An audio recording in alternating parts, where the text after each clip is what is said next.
Assata Shakur is a sister who I feel America made a target of. Now, this is unusual because she's a sister and she was in the foreground, not in the back, helping brothers get their proper justice. And then there's 2Pac Shakur, who's being prosecuted because he tried to help her get out of jail. Okay, so Assata Shakur, who's on the FBI most wanted list for quite a long time, died the other day. And it shows you how much America's changed that, I mean, it's mentioned. I don't see rappers talking about it, not that they have to. I mean, and it was briefly mentioned in the national news. But let me take you back in time so you can understand that 2Pac was Shakur. He was about the least active and interesting of all the people with the last name Shakur. They did some, whether you agree with it or not, I mean, some very active, serious things. So let's go back to 1969 and the Panther 21. So Lumumba Shakur and Afeni Shakur, 2Pac's mother, they're taken into custody, and along with, well, there would have been 19 other people, but a few remained fugitives. One was very sick and didn't stand trial. 2 were juveniles. It ended up being like 13 people, but they referred to as the Panther 21.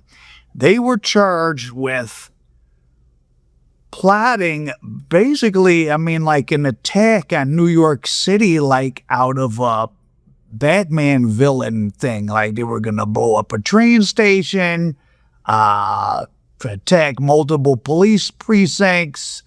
Today's action followed the hijacking yesterday of a Delta Airlines jet on a flight from Detroit to Miami.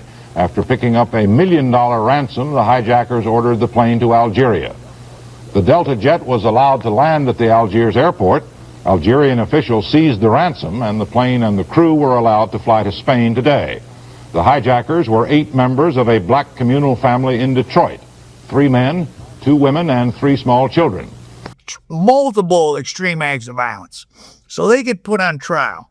Afeni Shakur is married to Lumumba Shakur at this time. Now, the last name Shakur is not actually a family name. There was a guy named James Colston who got involved with the Nation of Islam, and he ended up changing his name maybe in the 50s to Saladin Shakur. Saladin, if you don't know, was one of the great military leaders of one of the Muslim Arab empires back in the Middle Ages. He was a conqueror. So Saladin Shakur starts teaching young people about, well, African history, black politics, but also you have to know that those movements were very Marxist. So there's probably a reason why like rappers and people nowadays don't talk about that stuff, because almost all Americans today, even people that might think they're radical, would be the enemies of them. These black celebrities and athletes would be targeted by people like Afeni Shakur, Mutulu Shakur, Lumumba Shakur, to be robbed, to be pressed, because they're total capitalism. Everybody's given in to total capitalism nowadays, but that's another issue. So they go on trial. 2Pac's mother, Afeni, who she grew up running with street gangs in the Bronx in the late 40s and early 50s. And we think that a lot of this problems of urban communities are recent. I mean, 2Pac's mother was part of some gang thing that went on in like 1949-50, where there were like 9 young people killed in some gang war in the Bronx in some neighborhood. So during the 50s, she gets, she starts getting educated. She's smart. So anyways, the Panther 21 goes on trial. 2Pac's mother gets pregnant by Billy Garland. who's the guy that ended up being 2Pac's father, who was a Panther. And so if they mostly defend themselves. There was a bunch of defendants, so there were some lawyers involved. 2Pac's mother, Afeni, defended herself and gave, well, like a really amazing closing arguments. And all the lawyers in the case did really well. And there was a Black Panther involved with them that Afeni had always been suspicious of, and he turned because he always wanted to do, hey, let's do this. And she was always suspicious of him, and he, in fact, got on the witness stand because he was a government plant. And despite the fact that the state of New York spent the most money up till that time, and mind you, this is a state with huge mafia. You know, they had huge mafia trials and all sorts of things.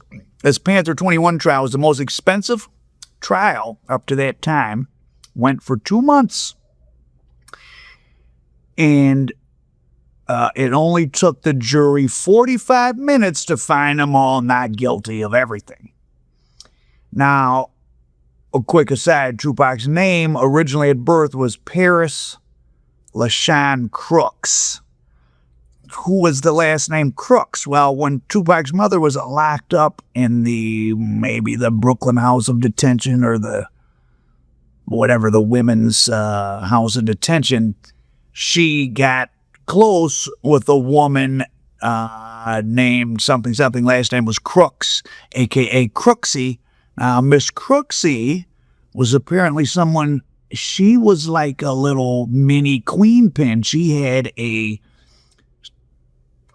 somewhat medium-sized heroin street operation going on. She was a well-known person in Brooklyn. She had money. She helped to take care of Afeni in jail, protected her, gave money to the Panthers and others while she was locked up.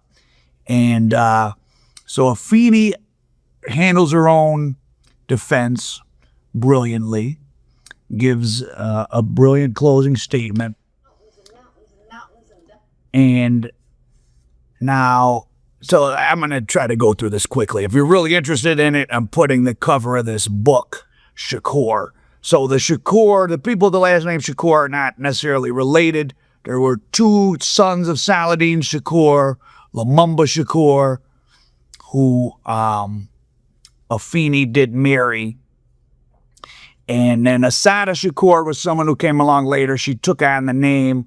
Watula Shakur was out of Philly, but he got radicalized, or he was born in Baltimore, but he got radicalized in Detroit with the Republic of New Africa.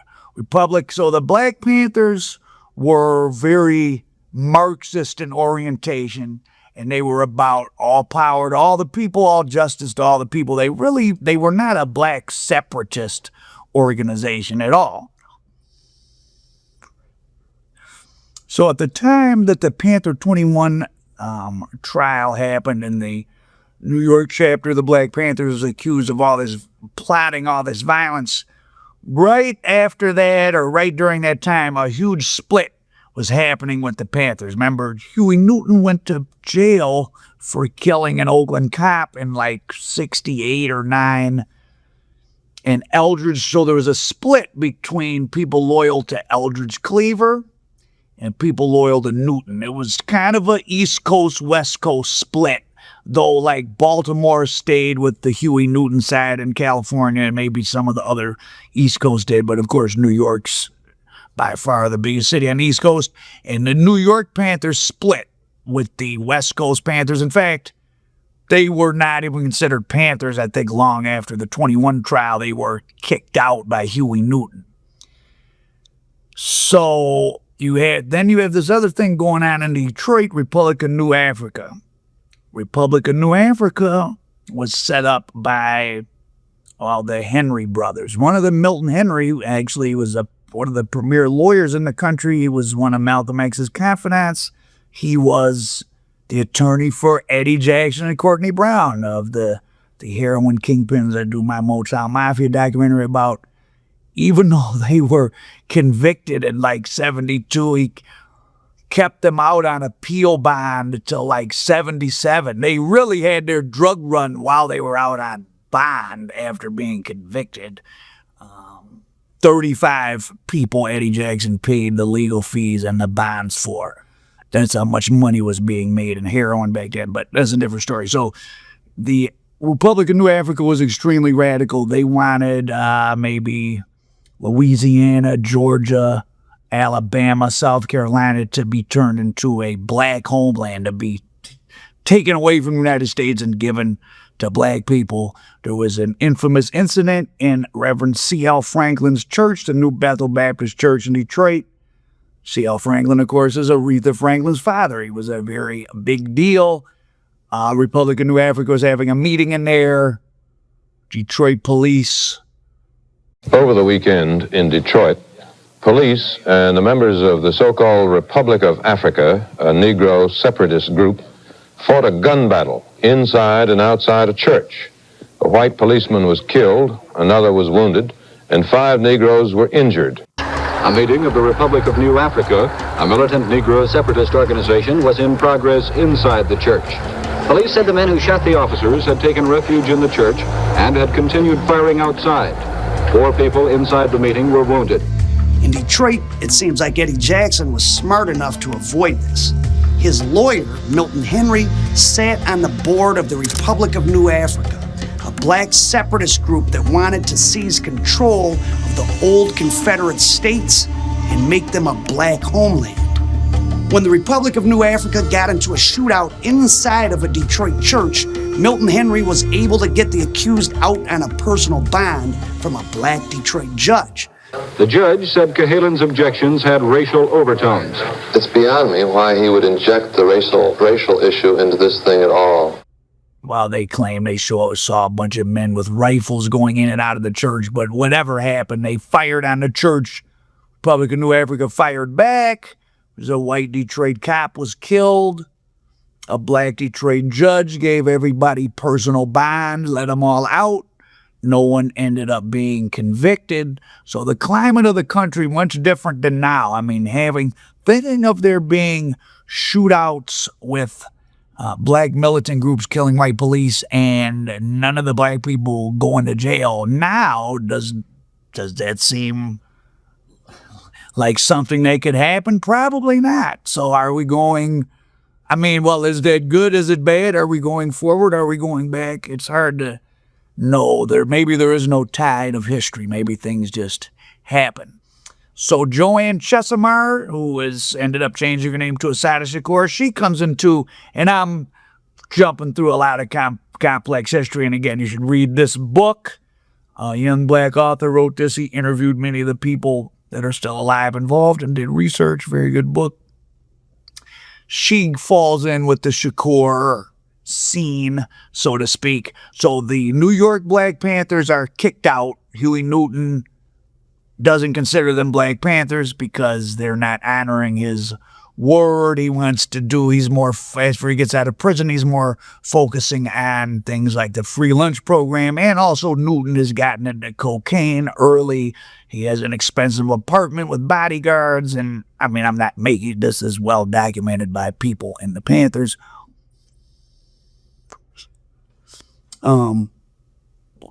So the New York Black Panthers are kicked out, basically. So you have the most violent Panther chapter. The remnants of them, they start forming something that ends up being called the Black Liberation Army. And Mutulu Shakur and some other people out of the Republic of New Africa come together in that too. And the Black Liberation Army police, the police consider them responsible for the homicide of 12 police officers and the shooting of many more. So there's a bunch of incidents in New York in 70, 71 where they're just walking up to police, shooting them in the head. They lean out of cars with submachine guns and shoot up police once the gun jammed. So a lot is going on. Again, you should read about this stuff. It's quite fascinating. It gripped the country. And at this time, there's also white radicals like the Weather Underground blowing up stuff. There were 350 bombings or something in New York in 1971, maybe alone. Not to mention the Puerto Rican independence movement, which was blowing up stuff.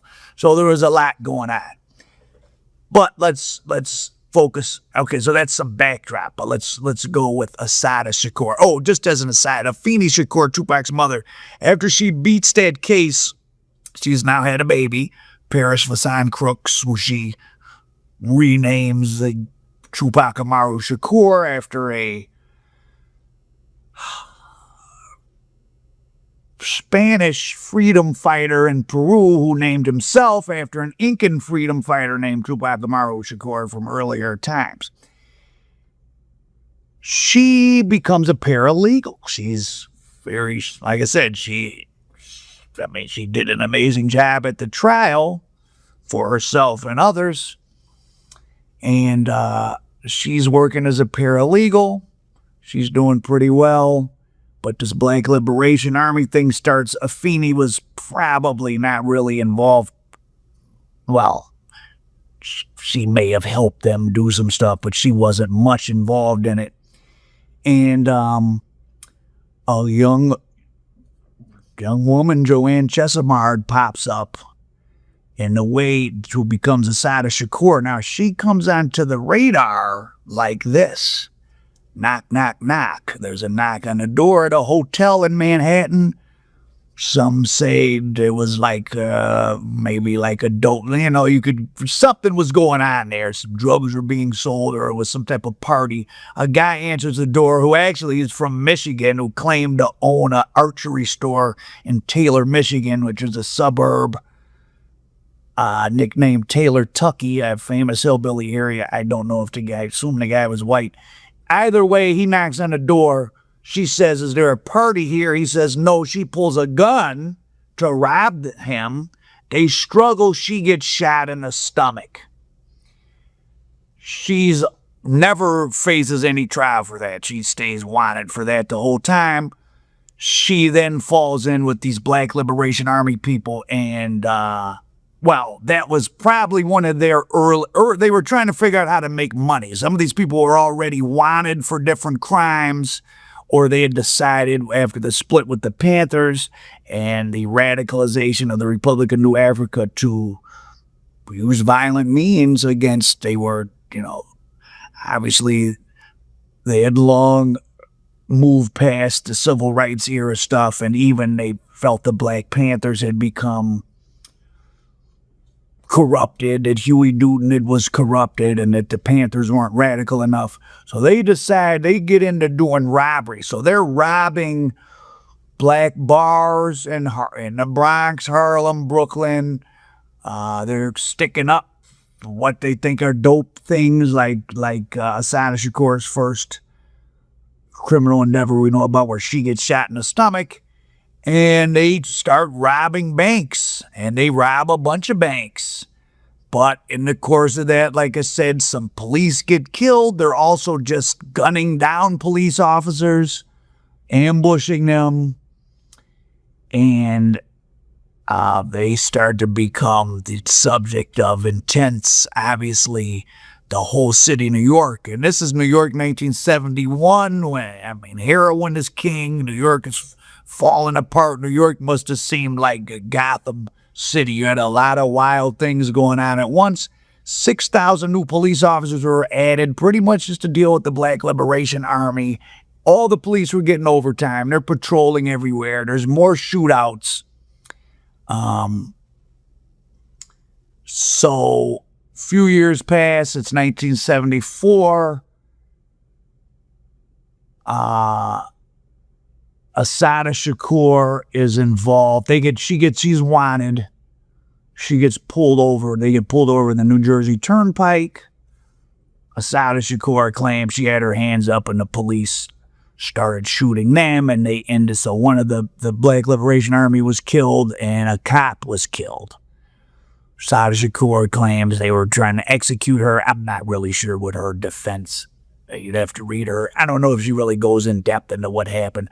Frankly, just from a neutral, standpoint, I mean, once the Black Liberation Army was running around gunning down police, I mean, of course, the police were going to try to gun them down. And by today's law standards, I mean, there's really no scenario. If the police pull you over, you really have no to say, oh, well, we ended up killing the police. Oh, well, that's fine. We're going to let you go. There's not really many scenarios for that. So they get caught. There's a trial. So she's being charged with a whole bunch of stuff, a bunch of bank robberies, shooting some cops, all types of things. Once again, between the brilliance of the revolutionaries themselves and their lawyers, they're beating these cases. Assata Shakur beats a bunch of like bank robberies, shooting police, weapons, robberies. She beats a bunch of cases. But they get her for killing this state trooper. And she gets put, eventually she ends up actually in Clinton Correctional. Well, would they be in New York? Yeah, New Jersey Turnpike is in the runs through the state of New York. Anyway, she ends up being in a maximum security New York prison, but this is the 70s. There's not the massive prison population like developed in the 80s. There's not a lot of women in prison. The women's prison facility, though it's maximum security, it's pretty, the security is kind of lax. And she tells some of the remaining BLA and people that are visiting her, she puts it through the grapevine like, I want to get out. So by this time, this is 79.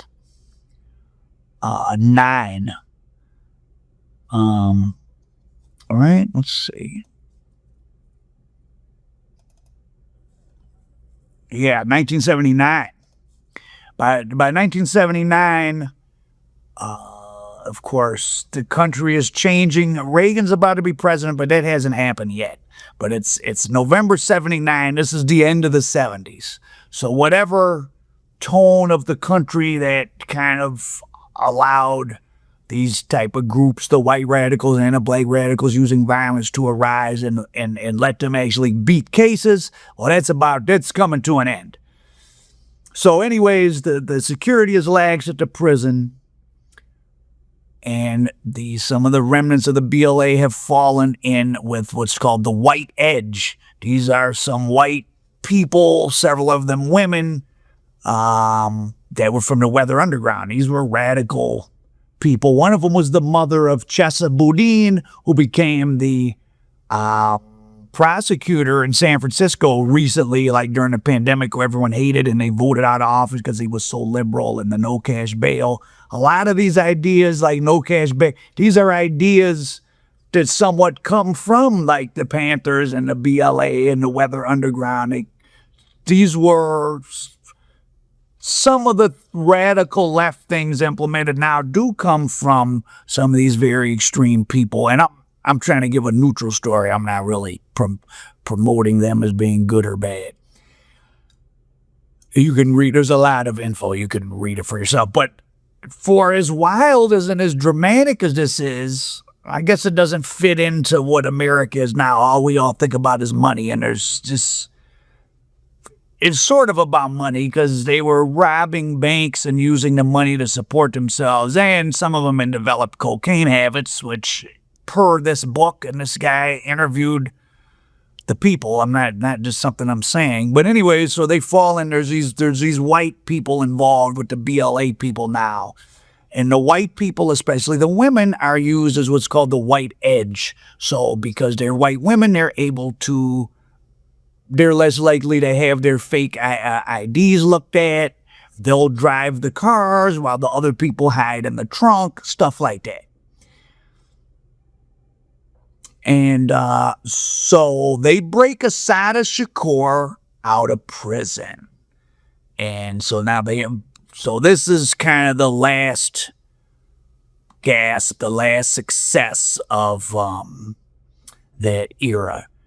Well, between 1 and 4 p.m. on Friday is visiting time at Clinton. Apparently, Joanne Chesimard had some visitors who came to this gate right here at the edge of the institution Their ID was checked. They went in to visit her in South Hall. South Hall is our maximum security building here. We have 17 women in that building. They pulled guns, were able to overpower a couple of officers, a male and female officer, and get her out. Put the officers in the back of the van, and they drove the van across an unfenced area in back of the institution to the adjoining Hunterdon State School. There they got out of the van and fled in vehicle or vehicles, and the officers freed themselves and were uninjured. She's broken out. They drive her away. They get her. They're using money from bank robberies they've done. So the white radicals and Matulu Shakur, who has come into play at this point, who ended up being who was 2Pac's stepfather, as we know, and who, well, he was gone pretty early in 2Pac's life. I would say he raised him, but he was there when 2Pac was young. I mean, 2Pac remembers him for sure.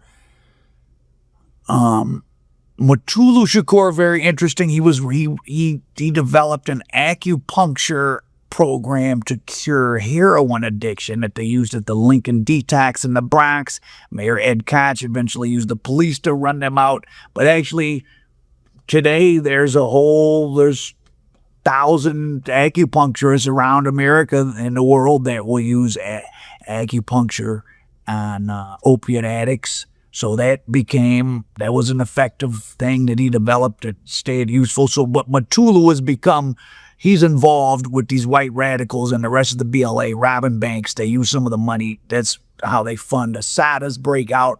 But they're getting a little erratic. There's some drug use. Assata gets to Cuba and goes on the most wanted list. Meanwhile, Matulu and the rest, they're still doing bank robbery. Now, what is in everyone's head as to what the point of all this? See, this is where I kind of lose the plot. Like, you're robbing banks to stay alive. I mean, remember, a lot of these people are wanted at this point for sometimes killing cops and all that, so they can't work. And even if you have a network of 6, 7 wanted people who might have kids and a wife or a husband and a wife, well, you got 25 mouths to feed. You need to hit, we hit for 100,000. Like, it goes fast when there's that many people living off of it. So to me at this point, it became just a self-propagating system, right? We're wanted for these radical acts. We need to keep doing crazy stuff to generate money just to stay free. And again, per this book, I mean, some of it, there's cocaine usage, like a lot, like tens of thousands of dollars being spent on cocaine. Huey Newton, of course, fell victim to cocaine. And I will say, I can well imagine being involved in those life and death situations at a young age with the stresses of wanting to drink or do a drug or whatever. I mean, you really can't. And remember, in the late 70s, they were saying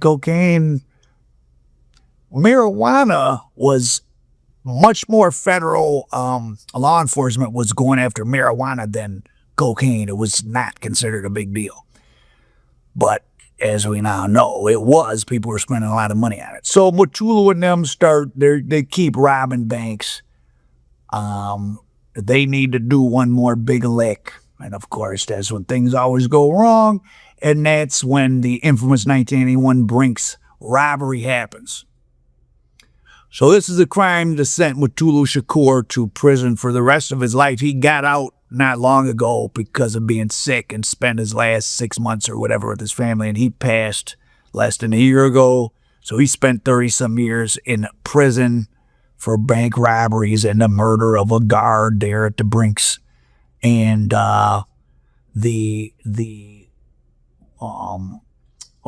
white woman, one of the white women got a bunch of time. The other one, whose father was a big lawyer, she got 75 years, but she only did 20 years. She became a professor. Her husband, a white guy, I think he's still in prison.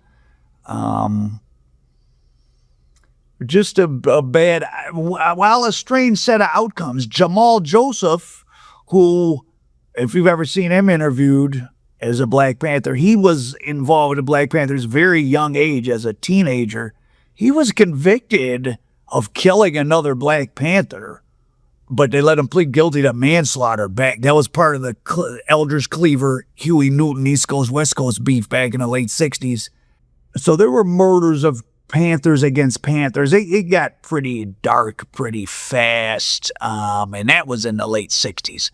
And then, so this is by 79, Assata Shakur escapes. She lives kind of happily ever after in Cuba. I mean, she lived in Cuba for 45 years, and she just recently passed. And, so rest in peace, Assata Shakur. And as you can see, and I remember I glossed over, I'm giving you a highlight reel. Read this book. Read other books.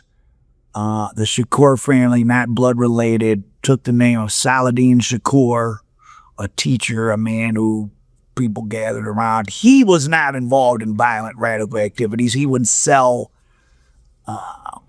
African clothing and different stuff. In fact, that was another big bone of contention. The Panthers didn't want the people in New York wearing Afrocentric stuff. They wanted everyone to dress like how the Panthers in California dressed. The Panthers, Newton's line was much more Marxist. Well, they all were Marxist, but there was the Afrocentric element that was, I think, stronger in New York for whatever reasons, perhaps because they had the Nation of Islam and the Malcolm X influence. I don't know. There was a lot of information. But this was a big, serious, long chapter in American history that was very impactful. You really don't hear much about it. There's not a lot on it. I don't know how much 2Pac really knew in detail. I mean, he was busy living life. He was a young guy. I think he didn't exactly know all the things that went on. But yeah, the Black Liberation Army and Assata Shakur, there's a lot of murdered police officers and a lot of bank robberies. I really don't know how that was supposed to equate to liberating black people, but, you know, revolutions are dangerous. You could start with the seed of an idea of anger, and then, well, how does that equal up into something positive, or what exactly are you trying to do? I don't know if there's much revolutionary spirit left in anybody in America. We're all just spending money and getting high. But so Assata Shakur and them were people from a different time, a radical, very violent time. She was down for the cause for sure, and pulled off escaping from prison and made it to Cuba and stayed out. And Mutulu Shakur has a legacy of, like I said, the treatment center. And he would treat people in prison. He was a beloved guy in prison. And none of them really gave up their radical. I mean, I don't think they were espousing violence, but the Republic of New Africa still exists. Your favorite deceased Crip monster, Cody, was a member of the Republic of New Africa. If you see his interviews, he referred to himself as a New African. So, and that came out of Detroit. So, interesting times. Definitely deserves a big budget Netflix series, which I should certainly be involved in producing or something. Our prophet, rest in peace to the Shakurs, American Dope.